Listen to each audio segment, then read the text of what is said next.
Have you ever thought about buying an RV lot as an inexpensive housing option or as a home base for your RV travels? This video is a comprehensive list of everything you should consider to make a wise choice and not make any mistakes.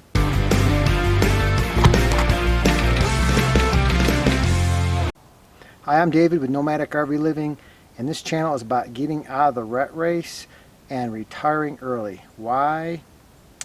Life is too short to be miserable. We have a lot to cover, so let's dig right in. The first thing you're going to want to consider is HOA dues. Are they monthly or annually? What do they include? What they do not include? That might include such things as water, sewer, electric, Wi-Fi. Those are some questions you want to ask up front. Also, you want to find out if there are any upcoming special assessments. Special assessments are those high-ticket repair type items that periodically happen in a homeowners association. Once you find out if there are any upcoming special assessments, what you can do is use that as a negotiation tool in the purchase price of your property. You also need to ask to see the financial statement of the association. They will provide those. They have to provide that information. And what you want to find out is are there any reserves? If the association is broke, then at some point the dues are going to go up. Next thing you want to find out is about the water. Is it city water or is it well water through the HOA? Is it separately metered or is it included in the dues? If it's not included in the dues, how is the water calculated in terms of gallons? Is there a water tap on the site, or does one need to be put on the site? There was a situation I was looking at a lot, and there was one price if there was an existing water tap on the site, and another price significantly more if there was never been a water meter on the property. And sure enough, this lot didn't have a water meter ever. So when I was talking to the water department, they said, oh, by the way, the water line is on the other side of the road. Now, it wasn't a very wide road, but they said, well, we're going to have to come out and estimate how much it's going to cost to bore under the road. Additional costs. A lot of things to ask. Water is very important, especially if you want full hookups. If you have water, you probably will have sewer. There's sewer, city sewer, or more likely, if it's a rural property, you're going to have a septic system. Again, is the sewer included with your HOA dues? How is it calculated? There was a situation where I was looking at a lot and the sewer was actually run by a separate entity than the HOA. And they had a minimum usage, a minimum charge, regardless of whether or not you used water or sewer or anything. And they also had separate financials. So normally that's not going to be the case, but just definitely do a lot of research on the sewer. Next thing is electric. Does your site have a 50 amp, a 30 amp, both, or neither? If there's no electric at your site, you're going to have to find out how much it's going to cost to bring electric to your property. Most established RV parks are going to have electric to the site. If it's separately metered, that's great. If it's not separately metered, you need to find out how that's calculated. Usually it's a pool of all the RV lots and they allocate it amongst all of them. Better yet, if you have your own meter, you just are charged for your use. But you want to find out is how is that electric calculated. The thing that happened to me was there's a minimum, a $40 minimum charge per year. I didn't know that. It wasn't written anywhere. Nobody told me that. Big deal. Not $40 a year is not a big deal, but the point is I didn't know about it. So you want to ask those type of questions. The next thing is taxes, property taxes. Pretty simple.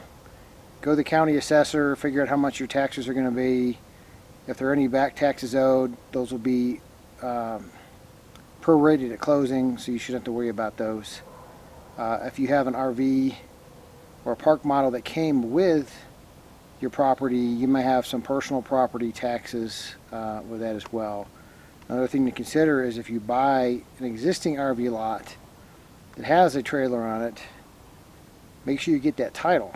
You're going to have to go register the title with the county as well. Pretty simple process, just something to consider. Another item is insurance.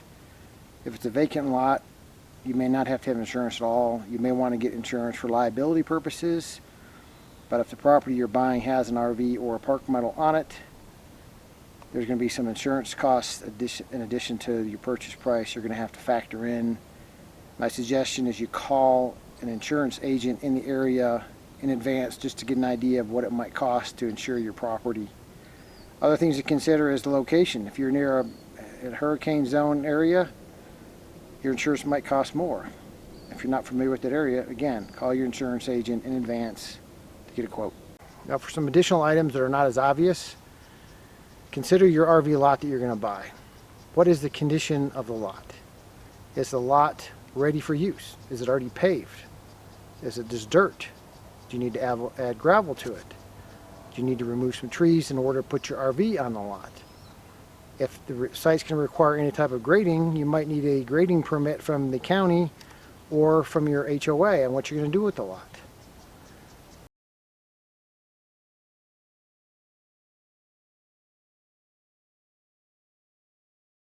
Is the RV community gated? It may not be important to you, but it's nice to have a gated community if you're not going to be there full time.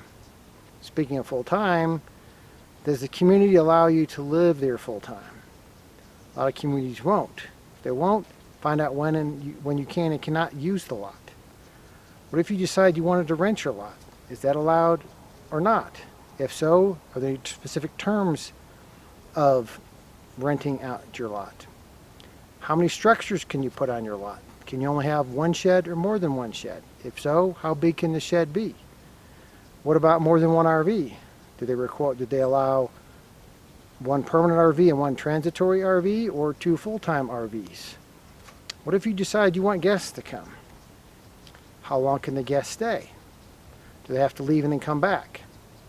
Do you have to actually be at your site when your guests are there? What about community amenities? Amenities will be involved or included in your dues, but what do they have? Do they have a pool? Do they have playground equipment? Do they have horse stables that you can use? Maybe a golf community? Do they have laundry rooms on site? Most probably will. Speaking of laundry, can you put a washer and dryer on your property in your shed? One thing I forgot to mention earlier on watering is, on the water usage, is do they allow outside watering? That may come in handy with the washer and dryer situation that you need to find out about. Some RV communities only allow specific types of RVs. I know there's one I looked at, not seriously, but one in Idaho that you can only have Class A motorhomes. Something to consider. There's a very high-end RV park in Colorado that the RVs and the park models cannot be more than 10 years old. Now, if you can afford that RV park, you don't care about it because you can replace your RV every 10 years. Another thing you need to look at closely are the rules and regulations of the RV community. For things like, can you have a golf cart or not? Can it only be gas or electric? Do they allow ATVs or dirt bikes in the community? Does the RV community allow certain pets? If so, how many pets? Are there any breed restrictions you can or cannot have? What about quiet times? Are there certain quiet times for the RV communities in terms of generators if you need to use a generator? Some other considerations are access to services. How far is the community from grocery stores or medical facilities and gas stations? What about around the community? Are there any kind of landfills? Is there a flight path to an airport right above the community? Are there any industrial type plants that you need to consider in terms of smells? And you're probably wondering about costs. Costs can vary anywhere from $5,000 to $10,000 a lot up to $200,000 or more depending on location. If you're going to buy a lot, do you have cash? If not, make sure you do your research in advance to find out even if you can get financing. Just like buying a house, you might have to put so much money down, and because RV lots are not like as traditional as a home or a condo, you may have difficulty obtaining financing. So do your research in advance before you make all the effort into finding the lot. and trying to buy it. It's called like pre-qualifying.